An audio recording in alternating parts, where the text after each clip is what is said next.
I thought I will also do a quick Instagram live and show you the exhibition from here, but you will have to tilt your phone because I'm going to show it to you and screen it to you in a horizontal format. And let's begin. Because I'm doing it by myself, I don't know if I can take the questions, but hi to all of you, and thanks for joining in. I'll just turn it now here. So this is the starting of the exhibition. The exhibition is called Process to Path. So we begin with music and a journey of a bond, right? Whether it is between lovers or about a pursuit you have fallen in love with. Process to Path, because although our relationship with creativity is very playful, it begins early on. We aren't aware of the challenges which will come in our way if we embrace it as a career.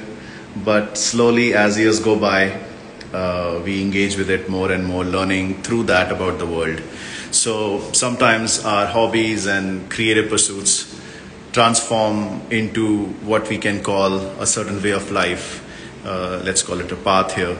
So that's the Process to Path, a transformatory journey which creativity endows us with.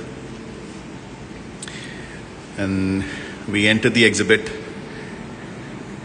and this is the first time a lot of mythological work is also displayed. Instead of mythology, I love to use the term ancient wisdom literature, and we begin with the story of creation, the quintessential Nataraj, manifesting the universe. And what a beautiful way to bring creation into existence through a dance, because in the dance the mind and the body are in harmony and are in service of the soul, the deeper longing of manifesting something. So for creation, your body, mind, spirit should be in harmony. That's the simple message of the wisdom of Nataraja.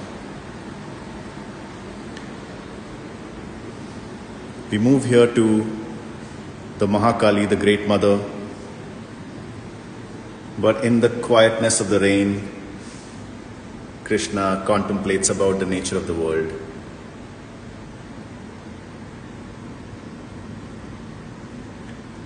How the spirit suffers in the context of society, how the body is enslaved to desires, how the mind is constantly tormented by incessant wars and carnage the world inflicts it with. So a little piece of that existential contemplation, and to find the solutions and an understanding of how to deal with that, we go into the world of the great goddess Kali, the mother of time.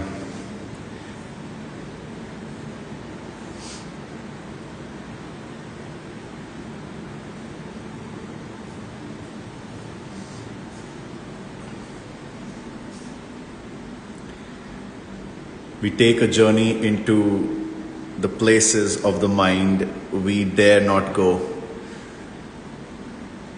Things which are revealed only in extreme times or in extreme situations. Things we want to often avoid become points of new beginning, becomes catalyst for transformation.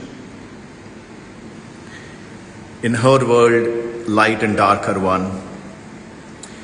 And her wisdom is not about light versus dark, but understanding that which darkness is constructive and nurturing and which darkness is not, which light is deceptive and which light is not. So the darkness and light is mostly a metaphor for avidya, for ignorance, for our own cognitive biases, for our own prisons of opinions and outlooks and perspectives. And vidya, which is symbolized as the khadag, as the sharp sword she wields to cut through those illusions intellect often imprisons us with. That is why, in one hand, she assails the ego, she kills the ego. And ego is not a bad or a good thing, it's just in which way you have a relationship with it. You can have a constructive relationship with the ego, or you can have a destructive one. If one goes into the Jungian psychology, then exploring your ego, which is the shadow work, the process of individuation, understanding certain trans-psychic aspects of your own mind and exploring them, finding a new tune to move along with them. That is what this knowledge is expressed as through the severed head. It's not a monster, it's not a demon, it is not a god. It is just an asura, meaning someone who's not in resonance, someone who's in dissonance, someone fragmented. Asura who's in harmony, asura someone who's not in harmony. So this is not your classic demon versus god, black versus white, good versus evil. While in a certain context all those things are true, but here with this decapitated head, it is just on which body would you put this again? How do you channelize your ego? And on top here you see the dance amidst, right in the center of fire, which is a symbol of cleansing, which is the symbol of empowerment, which is the symbol of knowledge. There are many kind of agnis, the jatagni of our body, the antrikshagni, the energy which is there in the universe.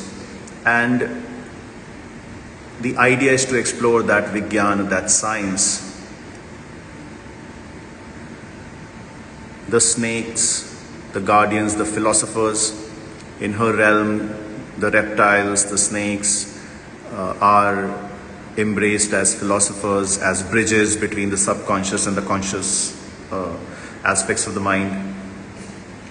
From her Agya Chakra, the third eye, is revealed many other truths.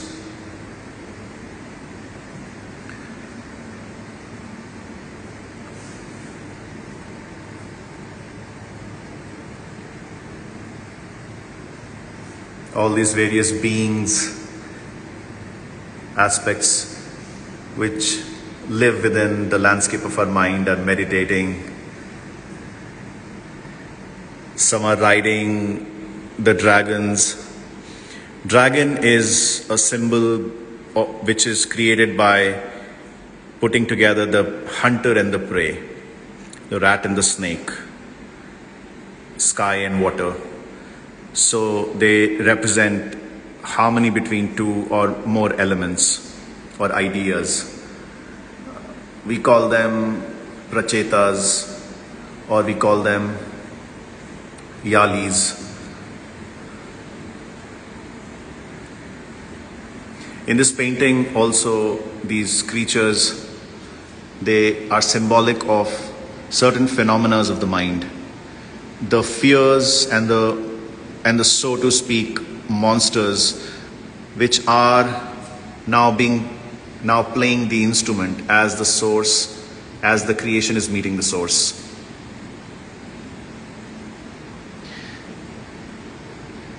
And everyone's dancing through that dissolution.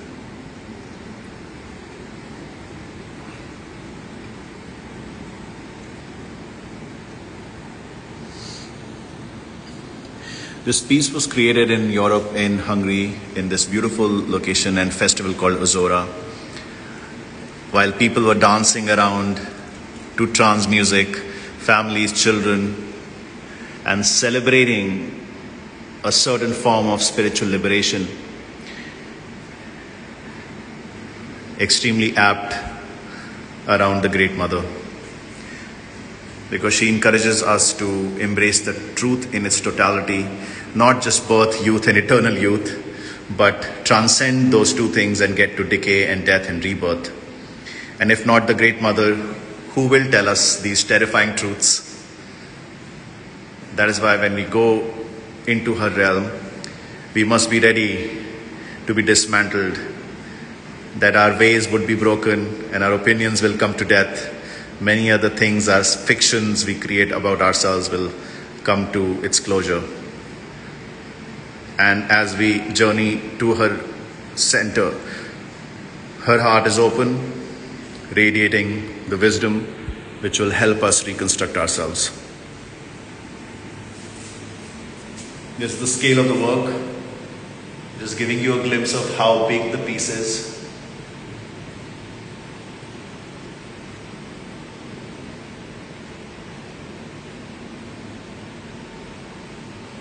If anyone who's been to Ozora is looking at it, a heartfelt thank you to Sushil, because of which I ended up going there, to Marton, to Nico for manifesting it, to everyone at Ozora who danced around this painting.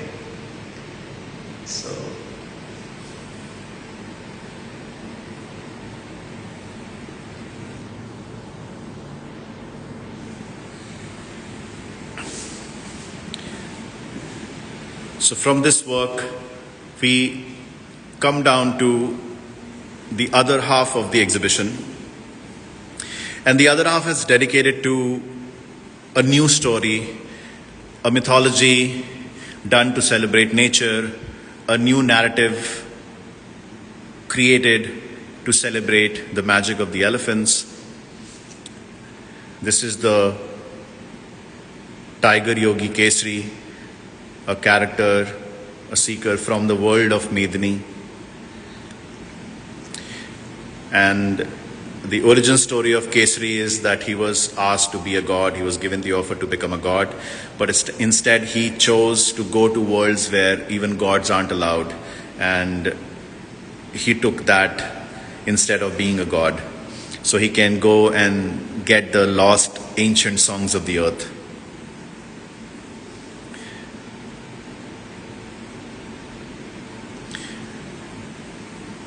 From there we come to many other paintings done on various new stories, expressing different existential moments, our own relationships with each other, father, mother, daughters, friends, the relationship we have with earth, the joy we feel in the rain, the joy we feel even when we spot a little squirrel or a little bird flies around us.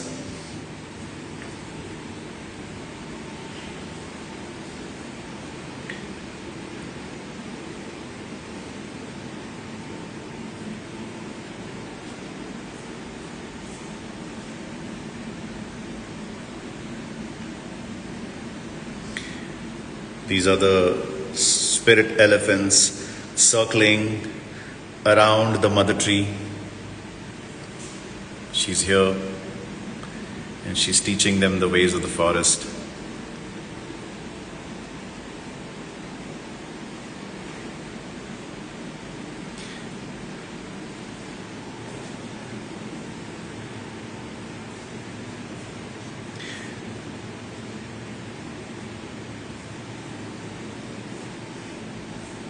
From here, we come to another big scale piece which was created at in Jaipur at the Jaipur Literature Festival. And thanks to their amazing team for helping in manifesting this, and to Anubhav for being the bridge. In this piece, Kesari, the Tiger Yogi, is singing a very ancient hymn of the earth and is transforming the instrument back into a tree.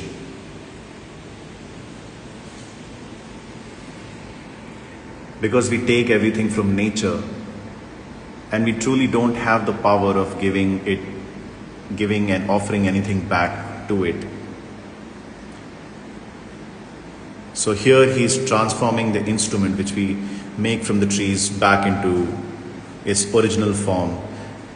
And as it's becoming a tree, all the beings and all the spirits and all the creatures which were once part of it coming back to it. You have the little elephants who are also as spirits celebrating this moment of harmony. I'm often asked this question of why create a completely new mythology for the elephants? And while mythology as a word itself is a long conversation, it was used by a French historian first, and we don't really know its actual origins, and it was used as just to suggest a story or a lore which is more than a story. That's usually the meaning of the word myth. And that's why I don't often use it for our ancient stories, and I call them ancient literature. But I also love the word myth because for me, history relies on documents and evidence of events which have happened, and we have enough to corroborate and write them down and document them as accurately as possible. Of course, it is mixed with one's own point of views, ideological thought. But mythology is also looking at the other layers of existence. We are not just our lived and waking history. We are also the dreams we have had. Because a big part of human life is sleep, the dimension of sleep, where we go into our psychic worlds, and there is an experiential aspect which we remember in fragments, but we truly carry them with us throughout. We are frightened by them, we are guided by them, we are trapped in some, we are liberated by some. So there's a whole relationship we have with the dreaming world through our sleep, and then with our deep sleep, where our body and mind also goes to some place we don't really know. And a mythology is a bringing together of all these three layers. When you take the position of an observer and you start to bring these three layers together. That is why you have animal and humans together in these pictures. And a lot of mythologies around the world, you'll find anthropomorphic beings where nature has combined itself with the human world, where fantastical elements, dreamlike elements have become part of realistic things. And hence they take on shapes which are not confined to something just real, but to something more meta than that. Something which is a compounded, sort of a symbolic way of representing these ideas. So if you want to show harmony between man and nature, you often make an entity which is half nature, half man, or is embodying some of those things together.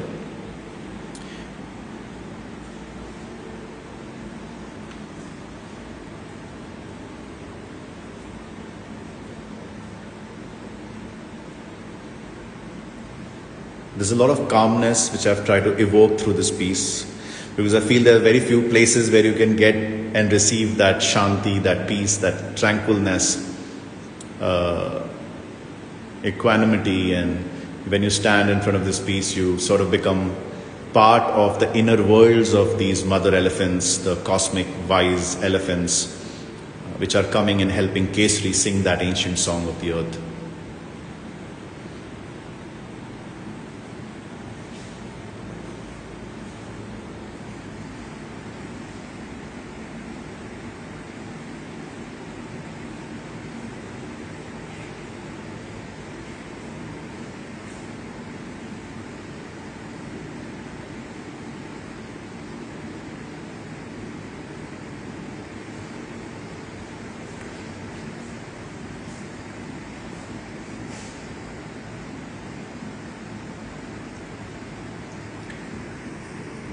Here also we have a couple of sketchbooks.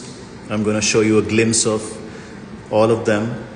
It's pretty exciting to have these entities accompany the big paintings.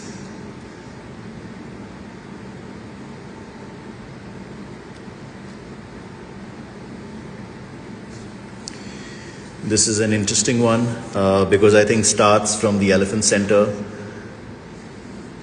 And these are the sketches of the elephants which I was making in the break. Otherwise, we are cutting vegetables, cleaning their enclosures. Big shout out to the folks at Wildlife SOS, where I often go and volunteer. If you're ever in Delhi, close to Agra, please go see these beings. They're open for visitors any day of the week. So this is some of the chronicle from the volunteering time. I try to go regularly, whenever I have the time. This is now when now I'm in Hampi, from Agra, now I'm in Hampi. This is the Dosa Kaka, a cow I was sharing my dinners with. This is an actual place, a beautiful tree in Hampi. I put a Hanuman, meditating Hanuman. The monkeys were already there. This is a very lovely ancient symbol of the two snakes together. This is found in many ancient civilizations, including the Greeks and the Egyptians and Indian. That's why Patanjali is shown as half snake, half man. We have treated snakes as the philosopher, any reptilian person. We have seen them as knowers of a world we do not know, we don't have the access to. I think this is now in Kerala. We are in Kerala here, and I think we slowly go to New York from here. So the sketchbook is like a response to whatever is going on around you, the places you're being taken to. And I think it ends with Mexico here. And so I'll show you just a quick glimpse. So I keep the video a little short and sharp. I'll make a separate video hopefully for the sketchbooks. So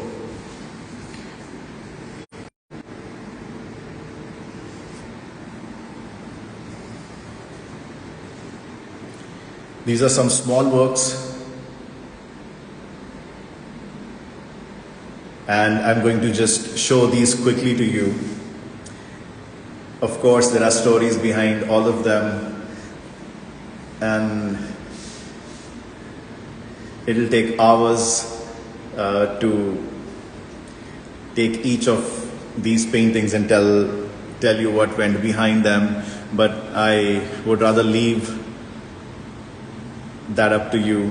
Whatever you feel from these pictures, let that be the story you carry about them.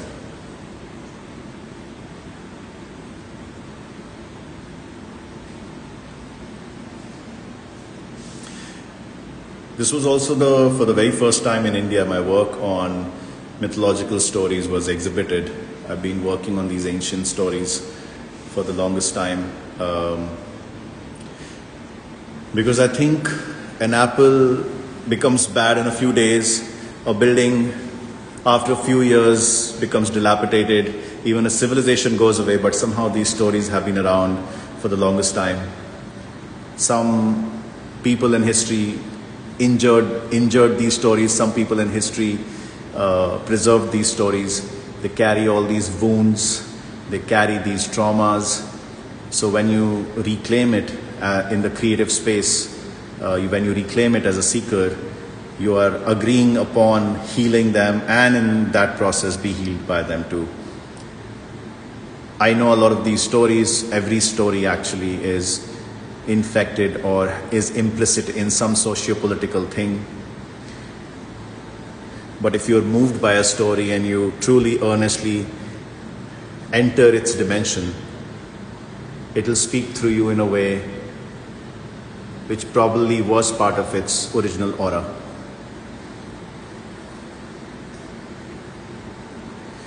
On this wall we have the 3 covers of the books. That was the cover for Sarvam. This is the cover for Purnam. This is Lalitambika. She's red and Shiva's white. You have the Vak Devi's Mantrani next to her.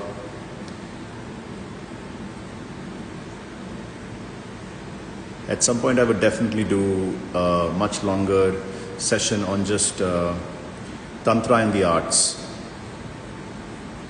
and how art is a form of sadhana. Yes, you can always get a job from it, and that's one context in which art operates.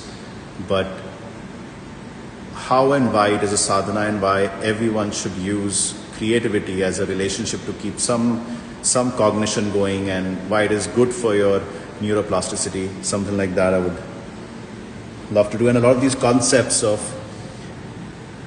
trans psychology and other aspects of existence are philosophy are very much part of the tantric treatise, the wisdom mentioned in the tantras. So these are all the 4 books.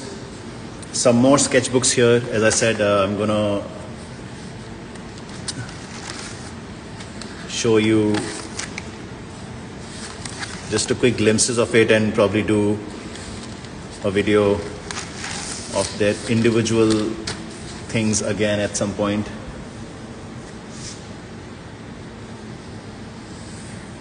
This is some science fiction stuff here. A lot of these works I don't post on Instagram because they are still part of the projects which I'm working on, but here we dared and we have put some in the mix.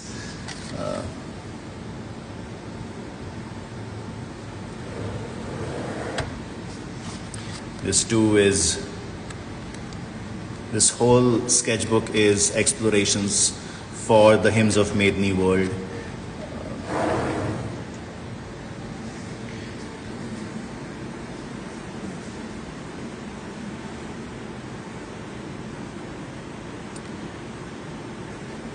And we end with the last cover of Namaha.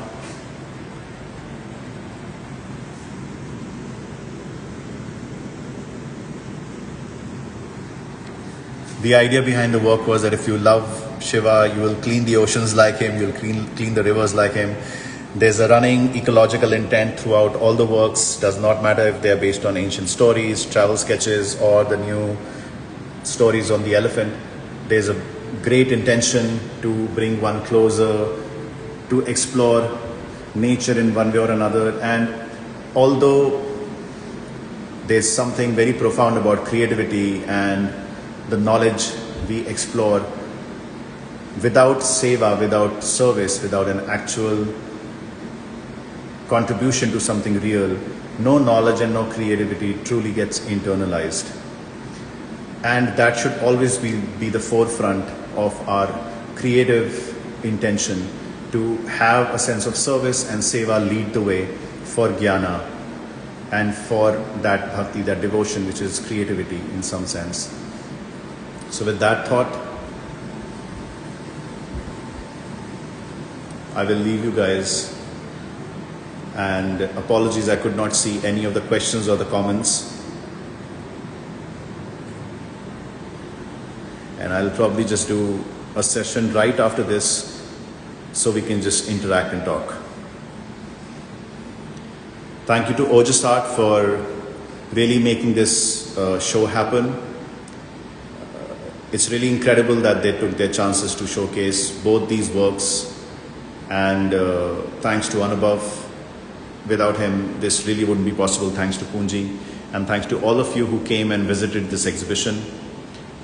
And those who didn't, thank you for sending your prayers, your love, and I send you lots of love and blessings back. Thank you.